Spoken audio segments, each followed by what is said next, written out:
Dans cet épisode, nous allons parler des étalons Fabry-Perot, particulièrement de chez Daystar, pour l'observation du Soleil dans l'arrêt de l'hydrogène H-alpha. J'ai déjà sorti des épisodes, et si vous n'êtes pas vraiment familier de l'observation dans le H-alpha, vous avez plusieurs épisodes disponibles sur la chaîne et le lien se trouve dans la description, que je vous conseillerais de voir avant cet épisode. Bonjour à tous et bienvenue sur la chaîne Astro. Nous sommes au mois de juin et effectivement c'est pas la saison idéale pour faire de l'observation ou de la photo du ciel profond puisque la nuit est courte, elle commence tard et en plus de ça quelquefois même sur les hautes latitudes de la France, eh bien vous avez même plus de vraies nuits astronomiques. Aujourd'hui nous allons donc reprendre notre série d'épisodes sur l'observation et l'imagerie du soleil et nous allons nous intéresser à l'observation et l'imagerie dans l'arrêt de l'hydrogène H-alpha avec le Daystar Quark. Donc nous avons vu l'année dernière déjà pas mal de choses, notamment ce qu'il faut observer, ce que l'on peut observer dans l'arrêt de l'hydrogène H-alpha, mais également les différents types d'instruments qui existent, des instruments avec un filtre à l'ouverture, des instruments avec un filtre intermédiaire, ou des instruments avec un filtre au niveau de l'oculaire. Et donc c'est le cas du Daystar Quark, c'est un filtre qui se place en sortie de l'instrument, mais il y a des règles à respecter pour pouvoir l'utiliser dans des bonnes conditions, dans des conditions optimales et lui permettre de vous sortir les meilleures images qu'il peut vous sortir. C'est un filtre qui est relativement démocratisé, j'ai envie de dire, en Europe, malgré qu'il soit fait aux États-Unis et qu'il soit mal importé, parce que c'est finalement le filtre le moins cher et le plus disponible qui existait dans cette position-là pour des gens qui possédaient déjà un instrument et donc qui ne voulaient acheter que le filtre. Néanmoins, il n'est pas forcément très bien distribué en Europe. Il faudra vous tourner vers AstroShop ou vers Telescope Express pour pouvoir l'acheter. Donc je vous mettrai des liens dans la description. Il existe plusieurs modèles de filtres donc chez Daystar et nous allons voir comment utiliser les Daystar Quark Gemini, Daystar Quark Chromosphère et Daystar Quark Protubérance. Par contre, on parlera aussi un petit peu quand même des autres filtres. Là-dessus, nous allons voir dans cet épisode la nécessité ou pas d'utiliser un filtre ERF à l'entrée de l'instrument, la nécessité ou pas de mettre un filtre en intermédiaire dans l'instrument, et puis le montage pour pouvoir mettre votre filtre donc dans l'instrument. On va voir pas mal d'astuces, on va parler d'interférence éliminator, de réducteur de focale, de l'utilisation ou pas d'une PowerMate, de l'utilisation que ce soit en visuel ou avec une caméra et quel montage adopter. Bref, tout plein d'astuces et surtout déjà à part commencer par savoir quel instrument utiliser pour utiliser le Daystar Quark dans des bonnes conditions. Et tout ça c'est donc maintenant sur la chaîne Astro.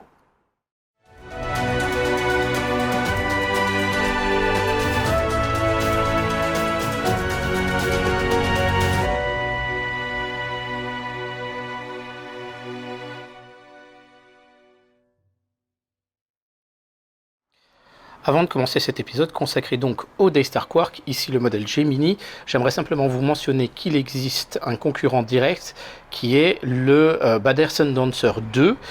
Il m'a été prêté par Medas Instruments pour le tester et donc je vous donnerai rendez-vous dans quelques semaines pour le résultat de tous mes essais. Mais ceci dit, il y a pas mal de points communs entre les deux, donc avant même de faire votre choix, à la limite, je vous invite à regarder intégralement cet épisode parce que vous allez voir, il y a beaucoup de choses à voir sur l'utilisation de ces filtres, à savoir les filtres en entrée de l'instrument, mais également qu'est-ce que l'on fait comme montage et notamment derrière un correcteur de coma ou pas, ou un correcteur de champ, qu'est-ce que l'on va faire en sortie du filtre puisque c'est un filtre qui se place en position oculaire mais avec un report focal sur diamètre très élevé et aussi une problématique qu'on appellera les anneaux de Newton, et puis ensuite comment mettre une caméra, comment mettre un oculaire, etc., plus certains accessoires. Bref, un épisode complet pour les montages autour de ces étalons Fabry-Perot à l'oculaire.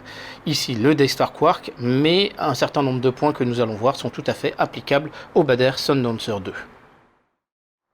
Alors vous avez ici le Daystar Quark Gemini, c'est un Daystar Quark double qui contient un étalon pour la chromosphère et un étalon pour les protubérances. Par contre, il existe des modèles avec les deux étalons séparés. Alors je vais vous le dire tout net, je l'ai utilisé quand même pendant un certain temps et je vous déconseillerais tout simplement de l'acheter. D'une part parce que mécaniquement parlant, il est un peu moins fiable que les autres, mais surtout finalement la partie protubérance ne sert franchement pas à grand chose. Clairement, allez sur la version chromosphère tout tout simplement. Alors comprenez que ces filtres ne sont pas les filtres habituels que vous avez l'habitude d'utiliser. Il s'agit d'un étalon Fabry-Perot. Alors il existe pas mal de docs sur internet, je vais vous donner des liens dans la description, mais comprenez que le principe, c'est que vous avez une lumière qui arrive et qui va passer en fait entre deux lames semi-réfléchissantes. Et en fait, on va avoir une partie de la lumière qui va passer au travers et une autre partie qui va être réfléchie à nouveau et qui va repasser de nouveau et avec cette fois un retard. Et le principe, donc c'est ce que vous voyez là, hop, première réflexion, deuxième réflexion, et là ça repart et ça va passer avec un retard. Donc en fait, après tout dépend de l'angle d'incidence bien sûr. Et ce retard ici va nous permettre de faire une interférence dans le temps et dans la longueur d'onde. Et à partir de ce moment-là, avec un filtre qui va ne laisser passer qu'une seule pic de longueur d'onde du peigne, on va réussir à filtrer la longueur d'onde qui nous intéresse. Donc dans le cas qui nous intéresse, c'est par exemple le rouge H-alpha, mais ça peut être également l'arrêt du sodium, du magnésium ou du calcium. Donc là, aujourd'hui, dans cet épisode, on va s'intéresser à ces filtres particuliers. Comprenez que les rayons doivent arriver tous de façon parfaitement orthogonale au filtre, parce que sinon les retards ne vont pas être les mêmes et on ne va pas sélectionner la même longueur d'onde. Donc ces filtres doivent être utilisés avec un rapport focal sur diamètre très élevé, aux alentours de f30, et dans certains cas, eh bien, il va falloir augmenter le rapport focal sur diamètre de notre instrument. Vous connaissez le principe classique de la Barlow, mais la Barlow, ici on est sur le site de Serge Berthoré, je vous donnerai le lien également. Le problème de la Barlow, c'est quand vous avez un rayon qui arrive d'oblique, eh bien ce rayon va repartir de façon très oblique aussi quand il va passer par les bords de la lentille de Barlow proprement dit. Et donc en fait le principe de l'amplificateur télécentrique, donc c'est le cas des PowerMate par exemple, c'est de replacer une lentille convergente et c'est derrière cette lentille convergente qu'on pourra placer l'étalon Fabry-Perot et vous comprendrez très vite que localement en fait à la zone de l'étalon Fabry-Perot, eh bien l'ensemble des rayons sera globalement orthogonal et donc l'étalon fonctionnera bien. D'ailleurs, je pense qu'il peut être intéressant d'utiliser des amplificateurs télécentriques devant un correcteur de dispersion atmosphérique également.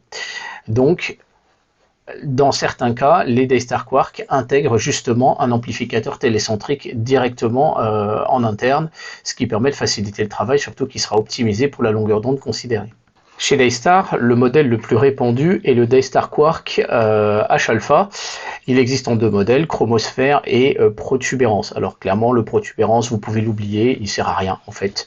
Le modèle chromosphère est vraiment parfait pour tout ce qu'il vous faudra. Et l'amplificateur télécentrique se trouve donc dans cette zone noire.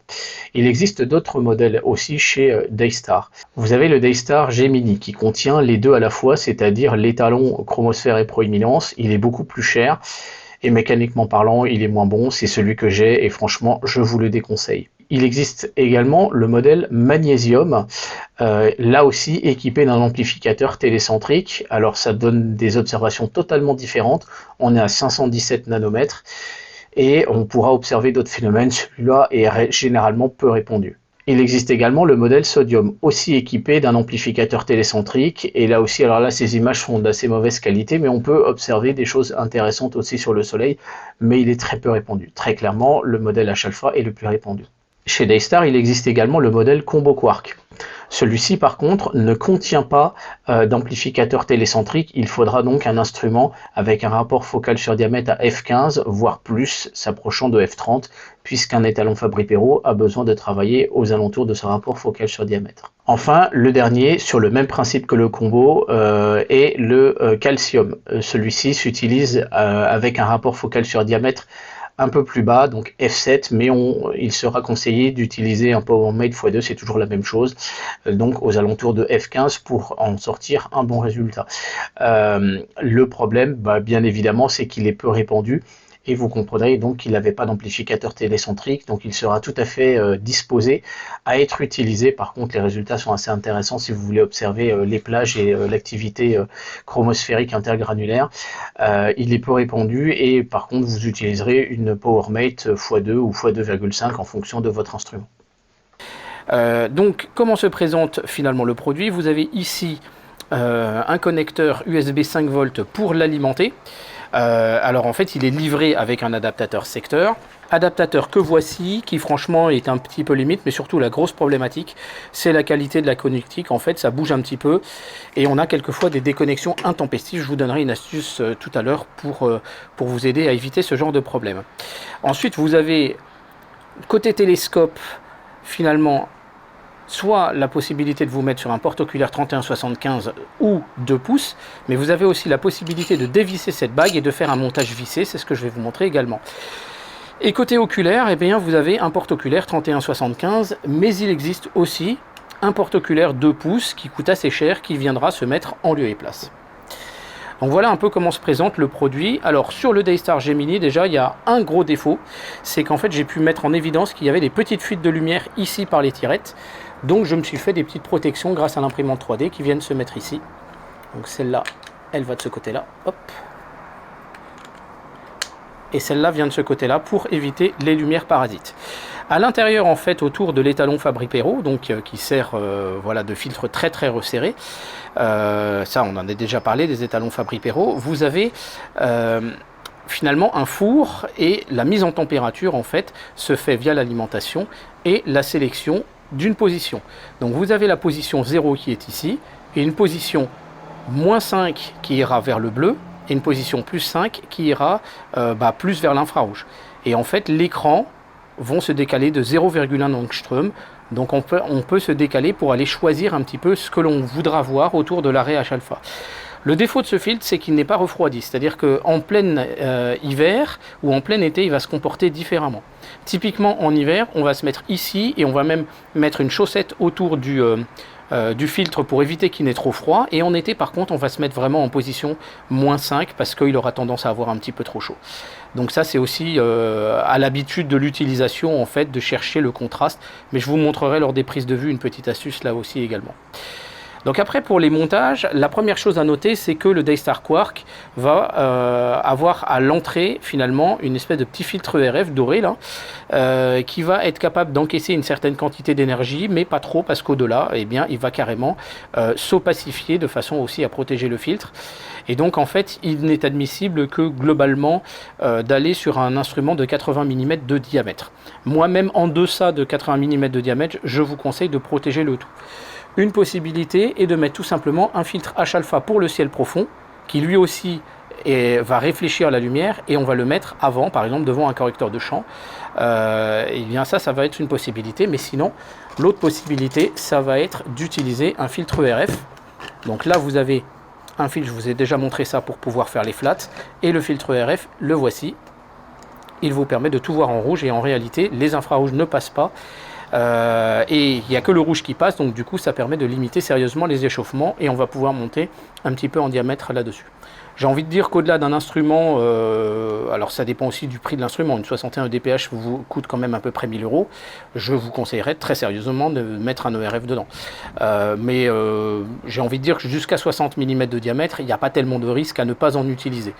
Voilà, ils disent qu'on peut le faire jusqu'à 80 mm, moi personnellement je vous le déconseillerais. Donc voilà pour ce qui est déjà de l'entrée de l'instrument. Donc quand vous prenez une lunette, ici par exemple la 61 EDPH, eh bien je mettrai le RF à l'entrée de l'instrument pour le protéger. Et j'ai fait tout un système d'adaptation. En fait, là-dessus, mon système me permet de me mettre sur d'autres instruments.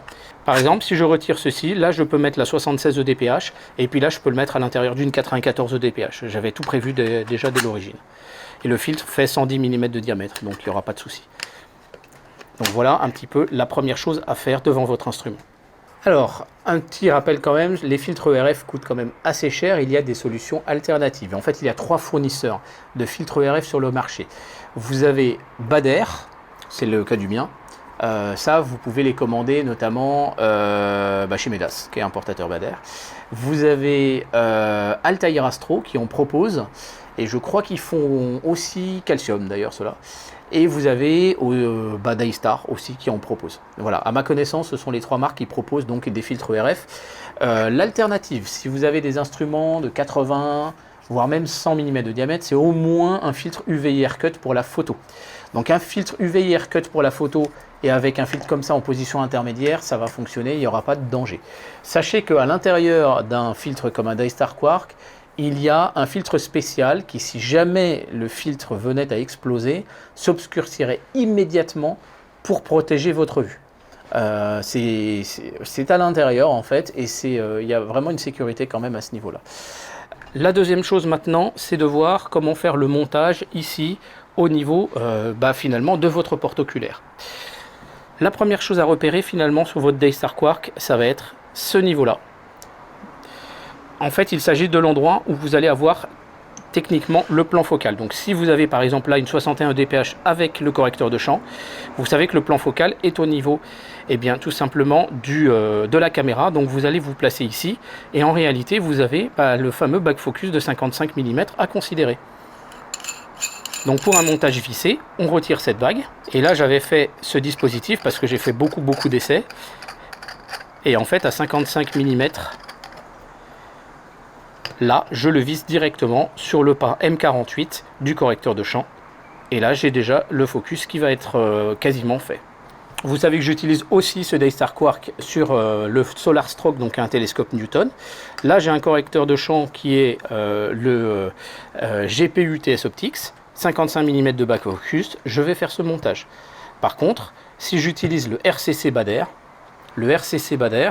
celui-là a un back focus de 91 mm, j'aurai donc un montage plus long. Si vous voulez utiliser une PowerMate, vous pouvez. Ça permet d'augmenter le rapport focal sur diamètre, mais surtout d'augmenter la focale. Là, à ce moment-là, vous allez placer la PowerMate vissée ici, comme si...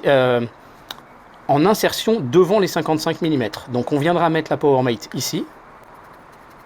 Et là, on viendra mettre ce montage ici. Donc là, on utilisera une bague M42 vers M48 pour le mettre ici. Ou sinon, on fera le montage en M42.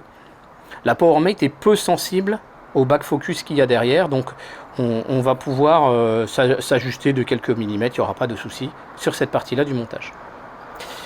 Alors bien évidemment, devant le correcteur de champ, ce que je vous conseille, c'est de mettre un filtre comme ça, comme le filtre H-alpha.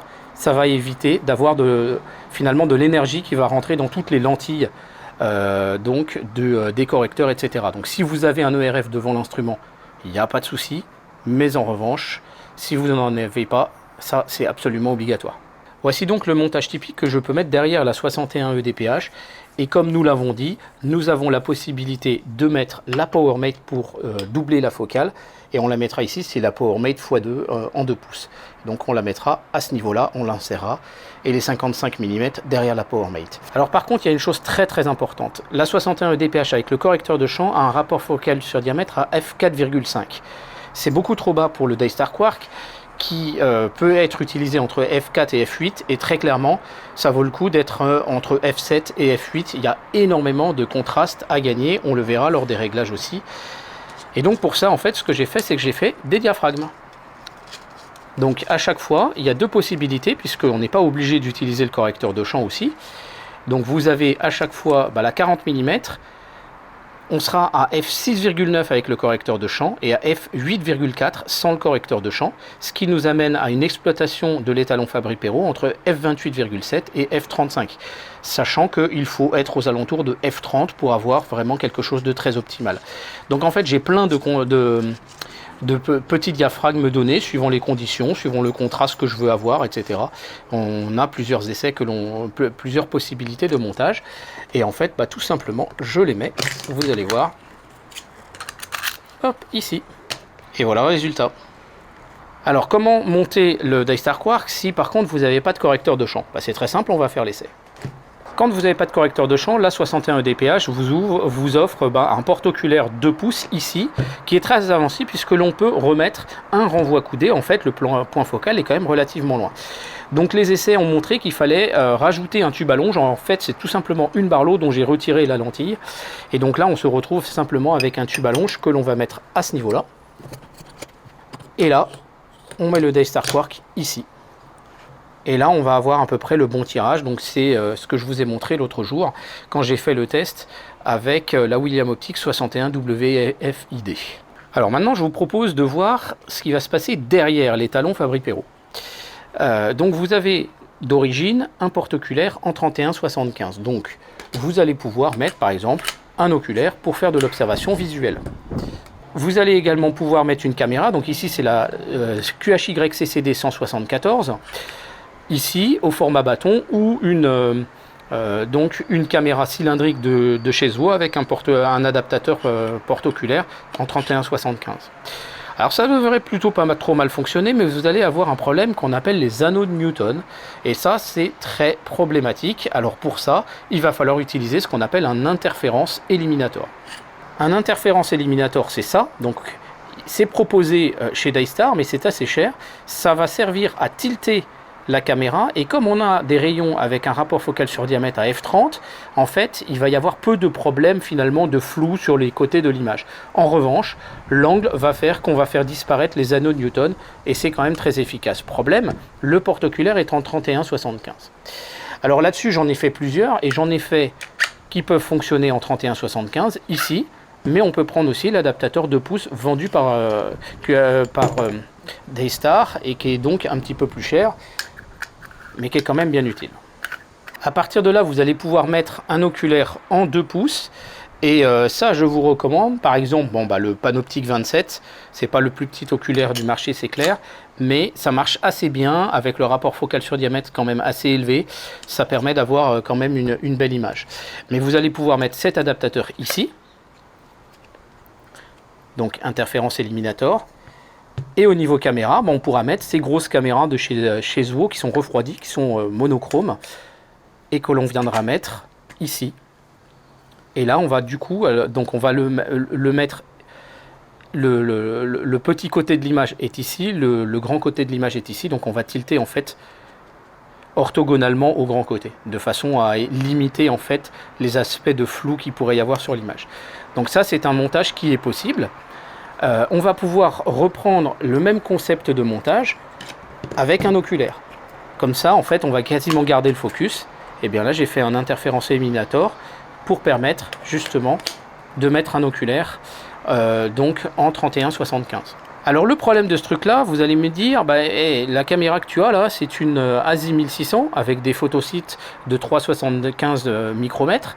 Et on a un rapport focal sur diamètre à f30. Donc là, il va y avoir un gros problème de suréchantillonnage. Et c'est tout à fait exact. Bravo à ceux qui s'en seront aperçus. Et donc, chez Daystar, ils proposent en fait un réducteur de focale qui est ici, qui est un réducteur qui peut réduire donc à 0,7 voire 0,5 en fonction de la distance qu'il va y avoir entre le réducteur et le capteur de la caméra. Le problème, c'est qu'on va avoir justement des anneaux de Newton également. Donc c'est aussi pour ça qu'ils vendent le porte-oculaire justement en 2 pouces. Alors pour l'utiliser, j'ai fait plusieurs essais. Pour l'utiliser de façon optimale, on utilisera cette bague qui est livrée avec, et cette interférence éliminator spéciale que j'ai conçue, qui viendra se prendre sur le pas de vis M42. Voilà. Et on viendra mettre la caméra ici. Et toujours le petit côté, on va tilter en fait orthogonalement au grand côté. De façon, voilà, finalement la forme du capteur va se retrouver en face de ça. Et voilà le montage que j'utilise finalement derrière, et là qui est plutôt franchement optimal. J'ai vraiment à chaque fois, alors sauf quand le signe est mauvais, mais sinon j'ai une image qui est vraiment bien lumineuse, bien piquée avec cette caméra. Donc l'idéal, ce serait carrément d'avoir une 533 qui n'a pas de problème un peu de matrissage qu'on peut avoir sur la 1600, mais franchement le résultat est très bon. Alors sinon, on peut utiliser une caméra comme la 174. Alors après, on pourra gérer le tirage. C'est vraiment ce qui est très pratique avec les caméras de chez QHY. Donc on pourra la mettre comme ceci. Et là, elle a des gros photosites, donc on n'a pas besoin du réducteur de focale. Mais on peut également, vous voyez, la mettre dans la version 31-75 de mon interférence éliminator. Donc ici, en lieu et place. Et il existe ici aussi une version 31-75 de cette partie de l'interférence éliminator qui permettra de mettre une caméra en 31-75. Alors chez Daystar, nous avons vu le Daystar Quark avec un extendeur télécentrique intégré. Là, je vais vous montrer un autre modèle qui est le Daystar Quark Calcium. Malheureusement, il a un problème technique, donc je vais le retourner à son propriétaire. Vous avez ici l'adaptateur secteur, ça vous connaissez, mais je vais vous montrer ensuite sur ces quelques accessoires que je ne vous avais pas encore montré, et puis aussi certains montages. Donc le Daystar Quark, cette fois calcium, se présente comme ceci. Vous voyez que vous n'avez pas la partie extendeur télécentrique à l'avant du Quark lui-même. Donc le Daystar Quark calcium, mais c'est le cas aussi pour tous ceux qui n'ont pas d'extendeur télécentrique, se présente comme ceci. Vous avez ici un filtre d'entrée. Ce filtre va s'opacifier immédiatement si jamais il y avait une très haute température, en fait une très haute quantité de lumière. Donc c'est une sécurité. Attention à ne pas dépasser du coup le diamètre recommandé. Et vous avez ici la partie porte-oculaire. Alors la partie porte-oculaire, vous pouvez mettre votre caméra comme ceci, mais il y a encore d'autres possibilités. Donc c'est l'occasion de pouvoir découvrir ensemble quelques autres accessoires. Vous avez ici ce système de pas de vis qui peut être assez intéressant. Parce que vous avez ici un pas de vis en M42 pour pouvoir visser directement une caméra. Mais vous avez ici également cet adaptateur qui va nous permettre de pouvoir visser ces modèles de caméra, puisqu'il y a un pas de vis spécifique qui est normalisé. Donc là, vous pouvez faire ce montage-là, qui sera étanche à la lumière, pas de souci. Donc ça, c'est un côté assez intéressant à connaître. Sinon, vous pouvez mettre votre petit porte-oculaire ici, et puis on pourra mettre un interférence éliminateur si on le souhaite. Donc il y a plusieurs montages possibles. Ensuite, de l'autre côté, vous avez ici donc un flux en 3175, mais il y a d'autres possibilités. Vous pouvez le dévisser en fait. Vous avez celui-ci qui permet d'avoir une allonge, puisque si vous avez besoin d'avoir plus de recul. Mais vous avez également celui-ci qui vient se visser également pour pouvoir être cette fois directement en 2 pouces. Alors le montage sera différent dans la mesure où vous devez mettre vous-même votre extendeur télécentrique. Donc si vous avez un instrument dont le rapport FD est élevé, par exemple un Max Soothoff, vous allez pouvoir mettre éventuellement une PowerMate x2. Alors on évitera clairement les barlots, puisque les barlots n'ont pas de faisceau télécentrique. Il faut un faisceau où localement tous les photons sont, toutes les arrivées de lumière sont vraiment orthogonales au filtre. Et donc là, le montage qu'on pourra faire ici dans le cas qui nous intéresse, on va mettre l'adaptateur standard qui est livré avec le Quark. Alors il n'est pas dans ce sens là, il est dans l'autre. Voilà. On viendra le mettre dans un porte-oculaire. Alors là, je me suis autorisé un focuseur ici à ce niveau-là, c'est pas obligé. Ce qui est important, c'est la PowerMate. Donc là, la 61 EDPH est à f5,5. Ici, c'est un tube de Barlow, mais sans la Barlow, c'est juste un tube à longe. Ici, on est à f11 devant le Quark, ce ne sera pas suffisant. Et donc, il sera nécessaire de diaphragmer l'instrument. Alors ici, ce que j'ai utilisé en guise de RF, c'est un filtre astronomique Blow type 2C qui laisse passer le calcium et le bleu, mais pas les autres longueurs d'onde, et qui les reflète. Et j'ai un diaphragme supplémentaire à l'intérieur de ce petit montage pour pouvoir avoir le rapport focal sur diamètre qui m'intéresse. Donc j'ai fait ça avec l'imprimante 3D. Et là, avec ça, je suis supposé avoir un montage qui fonctionne. Malheureusement, ce Daystar Quark a un problème technique. Et donc, je ne vais pas le garder. Alors, quand on fait de l'observation visuelle, vous risquez d'être beaucoup gêné par les lumières parasites. Donc j'avais fait cette chaussette-là, qui se maintenait par le porte-oculaire, comme ça, tout simplement. Et donc, c'était plaqué sur le Quark, comme ça. Et on mettait la tête dedans, ce qui nous permettait d'être protégé des lumières parasites. Et ça, c'est aussi une petite astuce à connaître. Voilà un petit peu toutes les astuces que je peux vous donner. Alors, l'utilisation du Daystar Quark avec un Newton est possible sous plein de conditions. Donc, on en parlera vraiment quand je vais refaire les épisodes sur donc le Solarstruck, sur ce projet S. J'ai toute une série d'épisodes en fait, et je pense que je vais peut-être consacrer une semaine où chaque jour, je vais vous sortir un épisode. Ce sera des épisodes assez courts et sur les différentes étapes de ce projet. Mais j'attends vraiment d'avoir la garantie que ça fonctionne parfaitement. Et là, je commence vraiment à avoir les bonnes techniques pour apprendre à l'utiliser correctement. Mais le Daystar Quark fonctionne in fine quand même, franchement, très bien, si on a pris en compte justement les différentes astuces que je vous ai dit. Donc derrière un correcteur, le back focus à respecter, et surtout, le plus important, le rapport focal sur diamètre de l'instrument. Le concurrent principal du Daystar Quark, c'est le Baader Sundancer 2. qui est aux alentours de 3000 € je crois, qui est disponible également, hein. Et donc il est plus cher, niveau qualitatif, il est sans doute au moins aussi bon, il n'y a pas de problème. Baader est une marque très sérieuse qui fait les filtres Solar Spectrum, qui sont vraiment le haut de gamme des filtres étalons Fabry Perot. Donc j'espère en tester un bientôt. Donc advienne que pourra. J'espère que cet épisode vous aura plu, vous aura donné un peu toutes les astuces. Alors ne vous amusez pas à commencer à travailler sur un télescope de Newton, parce que monter en diamètre avec un Daystar Quark et en hydrogène H-alpha, ça ne s'improvise pas. Et on n'utilise pas un miroir standard. Là, j'ai un miroir un petit peu particulier. Voilà, donc on ne fait pas n'importe quoi. Voilà. Je vous remercie de votre attention. J'espère que cet épisode vous aura plu. Retrouvez tous mes épisodes sur l'imagerie et l'observation du Soleil dans le visible, etc., etc. Et donc aussi dans l'arrêt de l'hydrogène H-alpha. Et je vous dis à très bientôt sur la chaîne Astro. Merci, au revoir.